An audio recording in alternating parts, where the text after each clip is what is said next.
Welcome back to Course Correction Radio, my friends. This is the show that makes the mainstream church say, I hate you! Yep, unfortunately, that's the kind of reaction you get when you do your best to stick to the truth of God's Word and do it uncompromisingly. Now, of course, we don't want anybody out there to hate us, but unfortunately, that is what Jesus said. He said that they hated me and they will hate you even more. And, sadly, we live in a society where the church is very much starting to become like the world in that regard. So, got a great show for you today. Sarah's going to be joining us. We are promoting our new show that we're doing together, which if you've been following us on YouTube, you know it's nothing new, but it is its own podcast now, and that is called Tea and Scripture with Trey and Sarah. So we're going to be doing that in the last segment of the show. So make sure you stick around. You're not going to want to miss it. We're going to be talking about all the violence going on in the world and how there is nothing new under the sun. But before we do that, we're going to play a quick video from our sponsor, Now You See TV. So stick around. We will be right back after this message.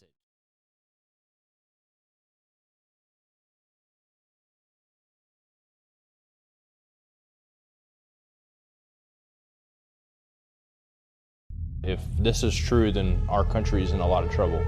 We would have these trips, these special trips. But he said, my daddy takes the bodies to the grocery store and he grinds them up and puts it in the hamburger. And nobody ever knows it. How can kids 6, 8, 10 years old be describing rituals that come from a book like the Book of the Dead?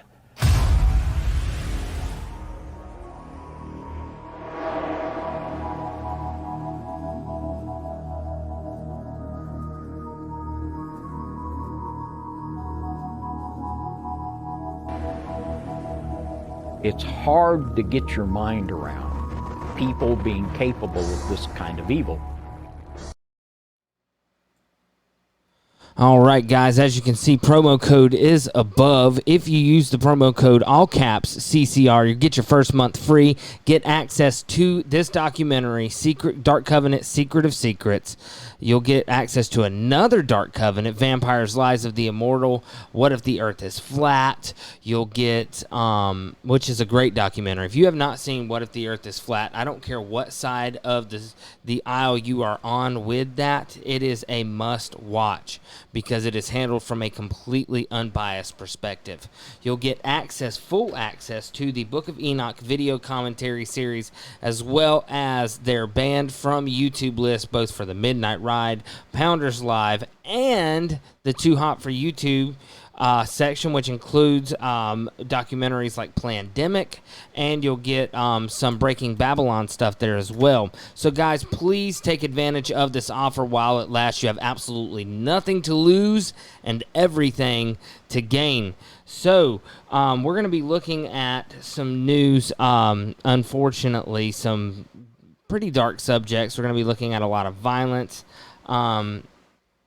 and we're going to be picking up where we left off the past few weeks in Matthew 24, and we're going to kind of hit some verses we hit last week. So Matthew 24, verse 6, and ye shall hear of wars and rumors of wars, and see that ye be not troubled, for these things must come to pass, but the end is not yet. For nation shall rise against nation, and kingdom against kingdom, and there shall be famines and pestilences and earthquakes in divers places. All these are the beginning of sorrows. We've talked about this stuff in the past.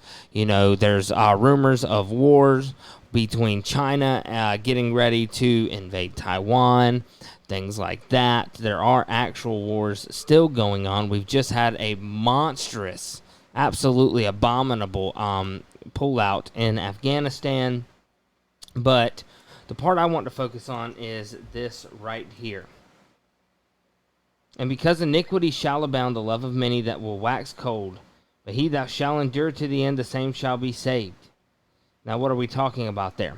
If you back up a few verses before, we want to look at that love of many shall wax cold. And this is what it says.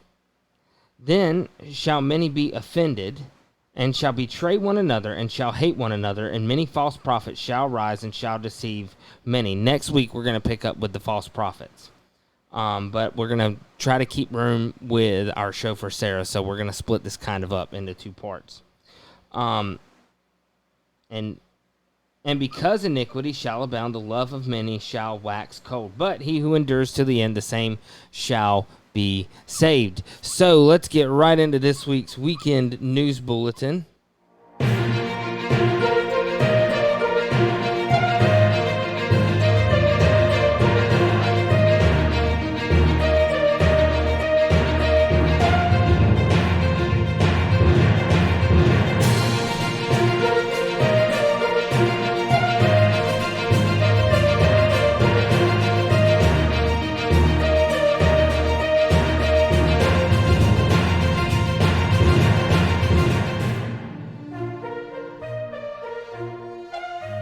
All right, our first story comes from the Chicago Sun-Times. 2 children, 14 and 15, among a dozen people shot in Chicago Tuesday.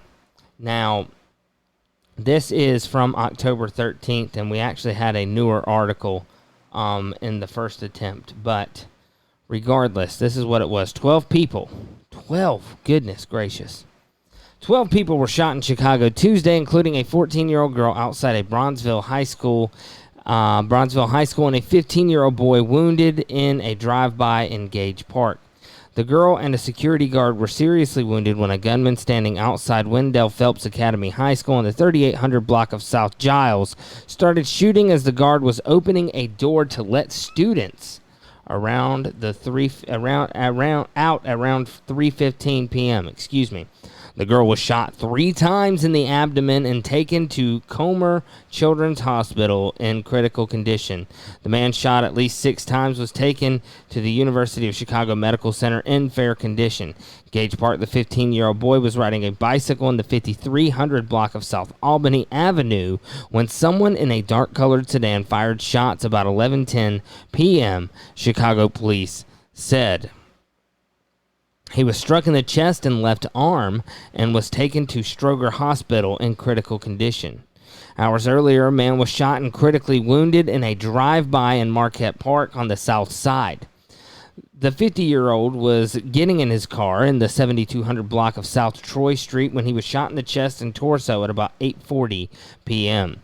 The police said he was taken to Christ Medical Center in Oak Lawn in critical condition. 17-year-old boy was shot and critically wounded in South Shore on the far south side. The teen was walking down the street about 7:35 p.m. in the 7600 block of South Phillips Avenue when he was shot in the chest, police said. He was taken to the University of Chicago Medical Center in critical condition. A man was shot and critically wounded Tuesday morning in West Rogers Park on the north side. The 38-year-old was outside about 8:40 a.m. in the 6500 block of North Washtenaw Avenue when someone opened fire, striking him in the head, police said. He was taken to St. Francis Hospital in Evanston in critical condition. Subject was taken into custody, and there's more of this. You can read this in the show notes. Link to our website is in the description. So, but this is what I want to show you. Because you can come over here. And I mean, unfortunately, this stuff is just rampant. It's heartbreaking.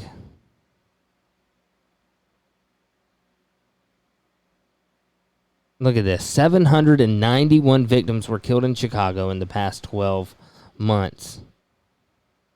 Gosh.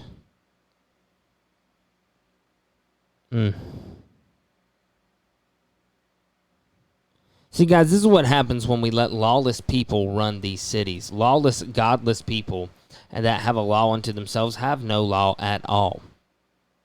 They don't. This is what 2 Thessalonians says. And we've read this so many times that I know you guys are probably getting tired of hearing it. But cities like this is what it's going to lead to.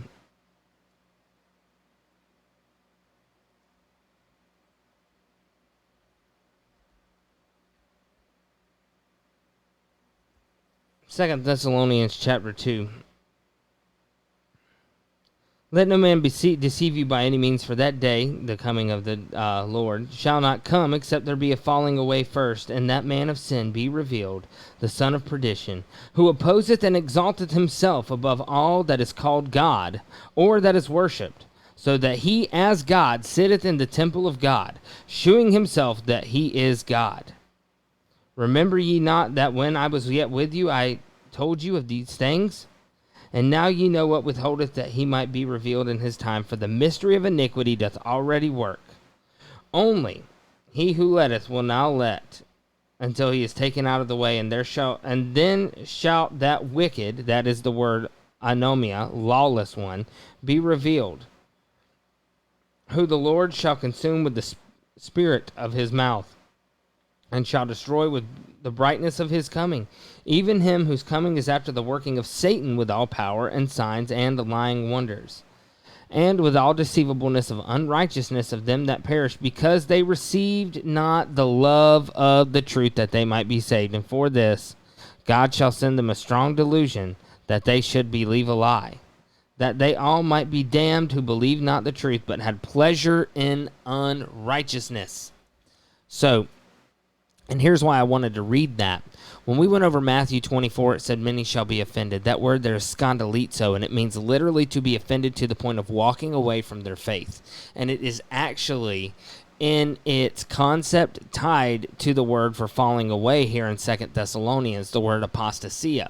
The two are conjoined ideologically. So one is going to lead to the other. And I know I keep doing this, and everybody's going to say that I am some sort of Illuminati person, but I'm not. I just was pinching my fingers. So let me do it like this. Maybe I should just stop hand gestures altogether. But, this is what happens. These are the results. Look at all these people. And the thing is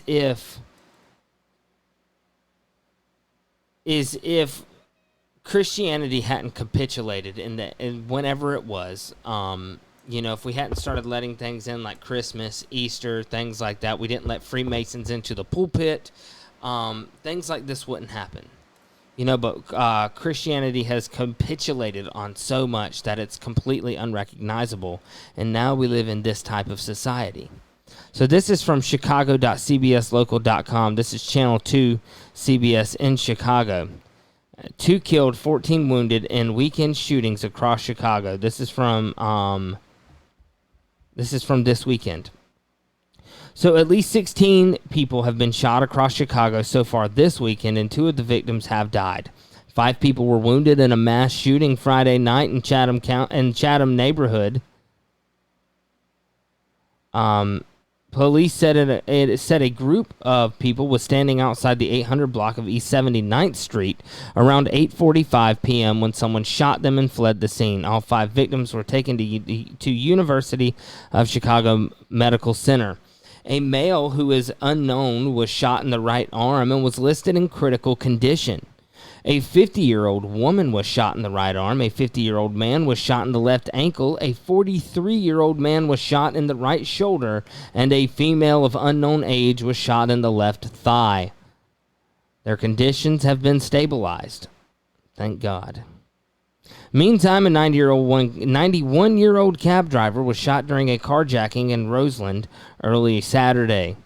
Police said the man was sitting in a blue Hyundai on the 10,700 block of South Langley Avenue about 4:30 a.m. when a man approached his car and forced him out at gunpoint. The victim complied, and the carjacker shot the victim in the right hand and the right leg. The victim was taken to the University of Chicago Medical Center, where he was listed in fair condition. The first fatal shooting of the weekend happened early Saturday when police said a man accidentally shot his girlfriend during a party in the McKinley Park neighborhood. A 35-year-old woman was attending a party in the backyard of a home in the 3700 block of South Wood Street around 12:30 a.m. Saturday when her boyfriend accidentally shot her in the face, according to police. The woman was taken to Stroger Hospital, where she was pronounced dead. Her boyfriend was taken into custody at Area 1 detectives investigate taken into custody as Area 1 detectives investigate.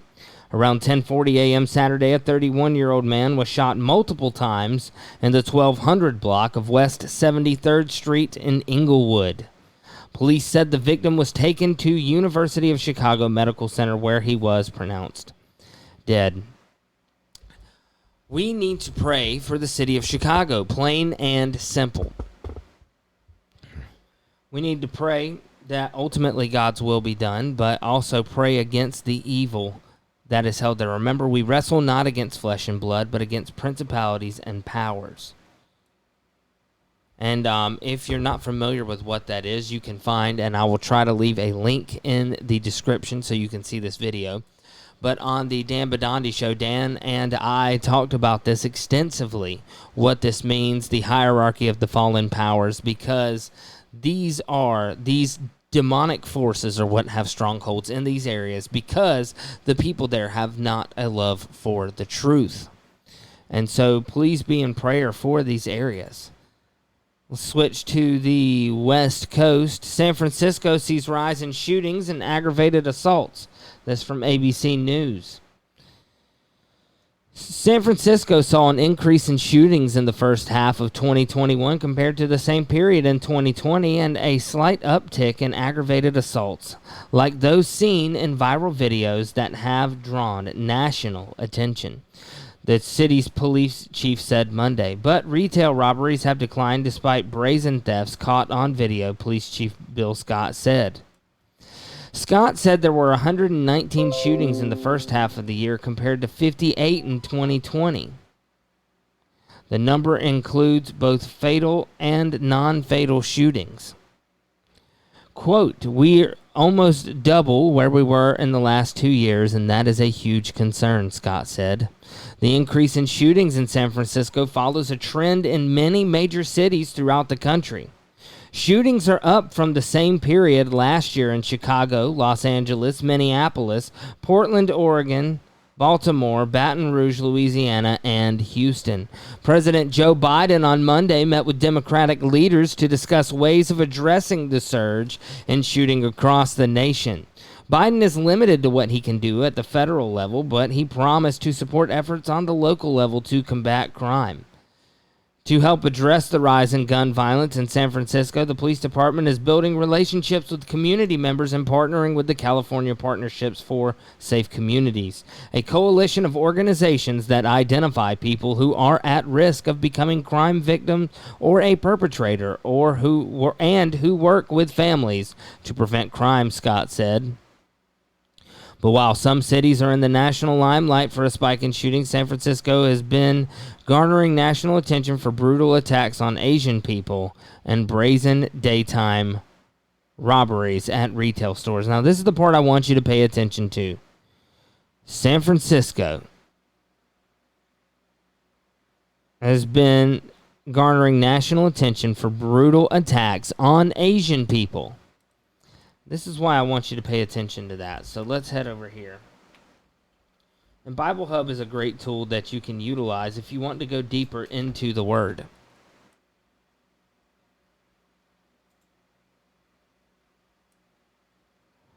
All right. So we can head over here, and we're going to go to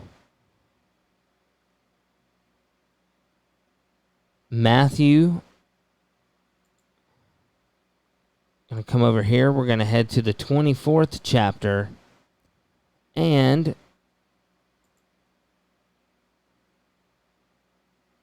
we're going to go to verse 6. And what you can do, if you're following along on the screen here, is you can come over here to the comment. I do that every time. I did this earlier in the first attempt of this. You're going to want to go to the interlinear section, and this is what we're going to do. So you can see here, this is the verse. We're going to go to verse 7, actually. So you have Agertha Setai, Gar ethnos epi ethnos kai basilia, epi basilian. So this is what we want, ethnos epi ethnos. So ethnos, if you click on this word here, that's the word for nation. And, of course, it sounds very much where we get our word ethnic or ethnicity. And And that's what it means, a race, a nation, the nations as distinct from Israel. Its use can be a race, people, nation, the nations, heathen world, Gentiles.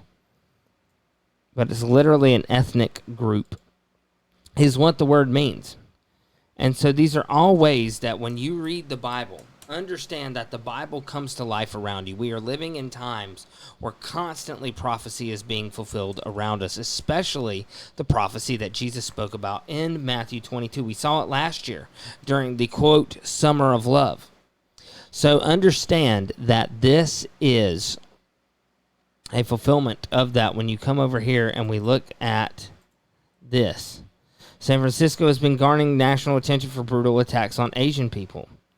Now, keep in mind, last year it was police brutality with black men, but the point is they're going to pit the ethnicities against each other, and Jesus warned us that this would happen. So let's go. This is our next story. Portland police, 100 anarchists cause more than $500,000 of damage in downtown violence. This is from October 14th, so this is just in the past 2 weeks. Portland police say a group of about 100 anarchists caused more than $500,000 in damage to businesses and government buildings in downtown Portland Tuesday night.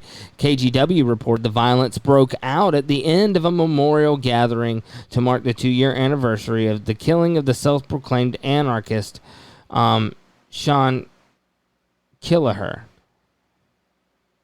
In 2019, the Oregonian Oregon Live reported that Kelleher, 23, was hit by an SUV while he was leaving Cider Riot, a now-closed bar in northeast Portland that was popular among left-wing activists. The newspaper said gunshots were fired at the vehicle that hit Kelleher, and it was found crashed into a wall, but the driver was not located at the scene. Kelleher was dropped off at the hospital that night. Police said he died of blunt force trauma. No arrests have been made in connection with his death. Here's the full Portland Police Bureau release, and you can read that. But the point is that this is the lawlessness that we are dealing with. You can see this literally looks like a dumpster fire in this picture. President if you're watching Biden this, is trying to crack down on illegal gun sales, sending strike force teams to 5 cities where violence is surging. The president's also hosting a meeting today with local leaders about that strategy to crack down on gun violence, and Mayor Sam Liccardo of San Jose, California, will be at that meeting today, and he joins me live now for more. Computer's doing something completely on its own. It wants to play the stories from San Francisco, and we've already moved past that.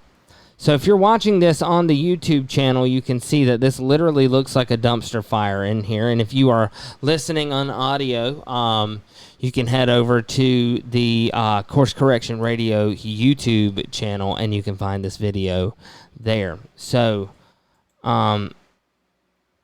here's more stories out of Portland. This is from Oregon Live. Alex Bowers, 32, was killed during a music video shoot in North Portland Park. This is a story from October 23rd, 2021. Alec Bowers was filming a music video at North Portland's McCoy Park when a sudden shooting left him dead. The circumstances of the October 8th killing remain unclear. Police have released little information, and family members don't know why Bowers, 32, was shot. Quote, "You don't want to process it. It's too hard to process it," his mother, Mary Lindley, told the Oregon Live. Bowers' death marked the city's 69th homicide of the year, the highest total since 1987, when a record 70 people were killed. It was also the second tragic death to hit his family in the last 4 years, as Stephen Bowers, his younger brother, was found dead in Willamette River in April 2018. He was presumed to have drowned, Lindley said, but his family still doesn't know what happened to him. So, unfortunately, we have another senseless killing that has happened in another lawless city. And if you guys will, please keep this family in your prayers. So, here is something from the Times Record. And it says, this is from PressHerald.com. Tourist stabbed and mugging dies. This is an old article. This is from 2018, but, we just wanted to highlight some older stuff as well. This is from nationalfile.com, and this is a little old too. This is from May 29th this year. Journalist Andy No reportedly attacked by Antifa in Portland, and he's been attacked multiple times by Antifa, actually. And there's a reason. There's a reason that we're reading all of this stuff. I promise. It all ties together in the end. Journalist Andy No has been reportedly assaulted by Antifa militants again in Portland, Oregon, after he said he left the city and state due to fear of violent attacks. The Post-Millennial, where Andy No serves as an editor-at-large, reported that No, an expert on the violent Antifa movement, was reportedly chased and attacked by black-clad Antifa extremists overnight Friday while covering the latest far-left protest in Portland. This link will be in the show notes. Feel free to explore that on your own time. We are coming up on 30 minutes, so we're going to keep going through some of this. And this is the last story. This is the one that's going to kind of feel out of place, but it all will wrap up. Beware of George Soros, Trojan horse prosecutors. The left-wing billionaire has been funding the campaigns of prosecutors intent on creating chaos rather than doing their jobs. I'm sure you guys have seen this posted in the past. Just want to give a little reminder because we're going to read a story here in a few minutes that that shows that this is nothing new. This has been happening for literally thousands of years. Cities across our nation are being burned and looted, yet some prosecutors are releasing rioters without charging them for their crimes. Still, others are choosing not to prosecute whole categories of criminal activity. Why are they failing to execute the laws set out by each state legislature?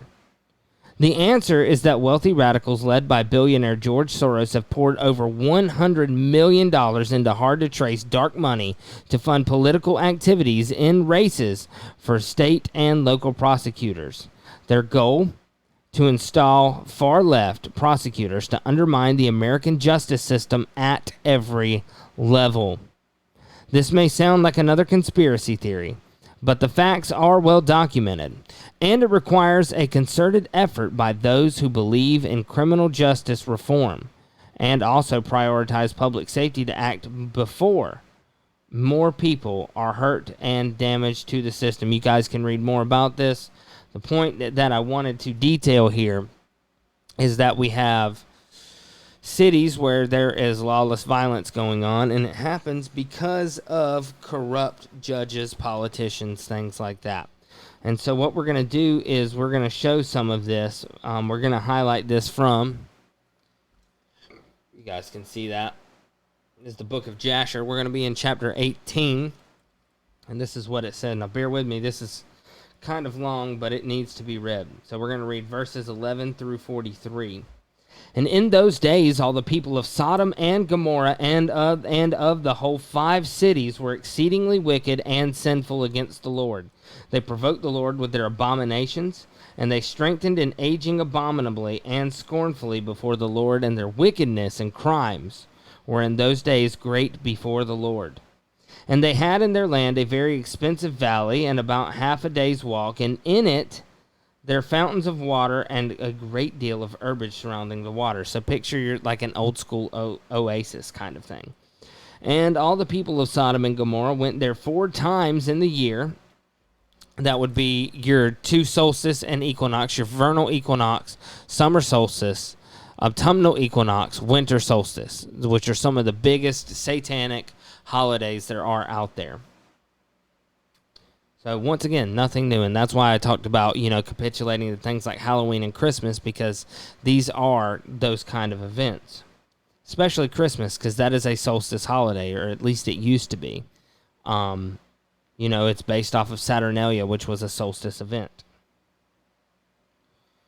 All right, and then the people of Sodom and Gomorrah went there 4 times a year with their wives and children and all belonging to them, and they rejoiced there with timbrels and dances. And in the time of rejoicing, they would all rise and lay hold of their neighbors' wives. By the way, if you've got children in the room, either go ahead and pause this, listen to it later, go into a room where they can't hear you if you've got headphones, things like that, because we're going to be talking about some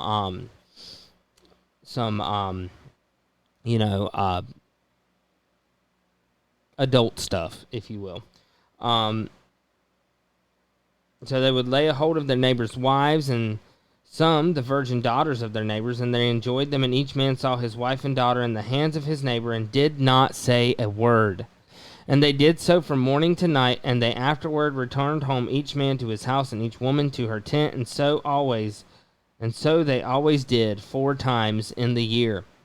And when a stranger came into the cities and brought goods which he had purchased, with a view to dispose of there, the people of those cities would assemble, men and women and children, young and old, and go to the man and take his goods by force, giving him little to each man, until there was an end to all goods of the owner where he had brought into the land. And if the owner of the goods quarreled with them, saying, "What is this work which you have done to me?" then they would approach to him one by one, and each would show him the little which he took, and taunt him, saying, "I only took the little which thou didst give me." And when he heard this from them all, he would arise and go from them in sorrow and bitterness of soul. When they would all arise and go after him, and drive him out of the city with great noise and tumult. And there was a man from the country of Elam, who was leisurely going on the road, seated upon his ass, which carried a fine mantle of divers colors, and a mantle that was bound with a cord upon his ass. Now keep that in mind. A mantle of divers colors bound in a cord. Central part of what we're going to be talking about here. And the man was on his journey, passing through the street of Sodom when the sun set in the evening, and he remained there in order to abide during the night. But no one would let him into his house. And at that time there was in Sodom a wicked, mischievous man, one skillful to do evil, and his name was Hadad. And he lifted up his eyes and saw the traveler in the streets of the city, and he came to him and said, "Whence comest thou, and whither dost thou go?" And the man said to him, "I am traveling from Hebron to Elam, where I belong. And as I passed, and the sun set, and no one would suffer me to enter his house, though I had bread and water, and also straw and provender for my ass, and am short of nothing." And Hadad answered and said unto him, "All that thou shalt want shall be supplied by me, but in the street thou shalt not abide all night." And Hadad brought him to his house, and he took off the mantle from the ass with the cord, and brought them to his house. And he gave the ass straw and provender, whilst the traveler ate and drank in Hadad's house, and he abode there that night. And in the morning the traveler rose up early to continue his journey, when Hadad said to him, "Wait, comfort thy heart with a morsel of bread, and then go." And the man did so. And he remained with him, and they both ate and drank together during the day, when the man rose up to go. And Hadad said to him, "Behold, now is the day, and now the day is in declining. Thou hadst better remain all night, that thy heart might be comforted." And he pressed him, so that he tarried there all night. On the second day he rose up early to go away, when Hadad pressed him, saying, "Comfort thy heart with a morsel of bread, and then go." And he remained and ate with him, and also the second day. And then the man rose up to continue his journey. And Hadad said to him, "Behold, now the day is declining. Remain with me to comfort thy heart, and in the morning rise up early and go thy way." And the man would not remain, but rose and saddled his ass. And whilst he was saddling his ass, the wife of Hadad said to her husband, "Behold, this man has remained with us for 2 days, eating and drinking, and he has given us nothing. And now shall he go away from us without giving anything?" And Hadad said to her, "Be silent." And the man saddled his ass to go, and he asked Hadad to give him the cord and mantle to tie it upon the ass. And Hadad said to him, "What sayest thou?" And he said to him, "That thou, my lord, shalt give me the cord and the mantle made with divers colors, which thou didst conceal with thee in thy house to take care of it." And Hadad answered the man, saying, "This is the interpretation of thy dream. The cord which thou didst see means that thy life will be lengthened like a cord. And having seen the mantle colored with all sorts of colors means that thou shalt have a vineyard in which thou wilt plant trees of all fruits. And the traveler answered, saying, Not so, my lord, for I was awake when I gave thee the cord, and also a mantle woven with different colors, which thou didst take off the ass, and put them by for me. And Hadad answered and said, Surely I have told thee the interpretation of thy dream, and it is a good dream, and this is the interpretation thereof. Now the sons of men give me 4 pieces of silver, which is my charge for interpreting dreams, and of thee I only require 3 pieces of silver. And the man was provoked at the words of Hadad, and he cried bitterly. And he brought Hadad to Sirach, judge of Sodom. And the man laid his cause before Sirach, the judge. And when Hadad replied, saying, It is not so, but thus the matter stands, and the judge said to the traveler, This man Hadad telleth thee the truth, for he is famed in the cities for the accurate interpretation of dreams. And the man cried at the word of the judge, and he said, Not so, my lord, for it was in the day that I gave him the cord and mantle which was upon the ass, in order to put them by in his house.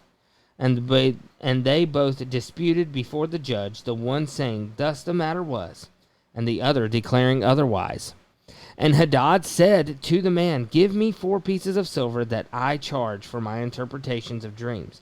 I will not make any allowance, and give me the expense of 4 meals that thou didst eat in my house. And the man said to Hadad, Truly I will pay thee for what I ate in thy house. Only give me the cord and mantle which thou didst conceal in thy house. And Hadad replied before the judge and said to the man, Did I not tell thee the interpretation of thy dream? The cord means that the days shall be prolonged like a cord, and the mantle that thou wilt have a vineyard, in which thou wilt plant all kinds of fruit trees. This is the proper interpretation of thy dream. Now give me the 4 pieces of silver that I require as a compensation, for I will make thee no allowance. And the man cried at the words of Hadad, and they both quarreled before the judge, and the judge gave orders to his servants, who drove them rashly from the house. And they went away quarreling from the judge. When the people of Sodom heard them, and gathered about them, and they exclaimed against the stranger, and they drove him rashly from the city. And the man continued his journey upon his ass with bitterness of soul, lamenting and weeping. And whilst he was going along, he wept at what had happened to him in the corrupt city of Sodom.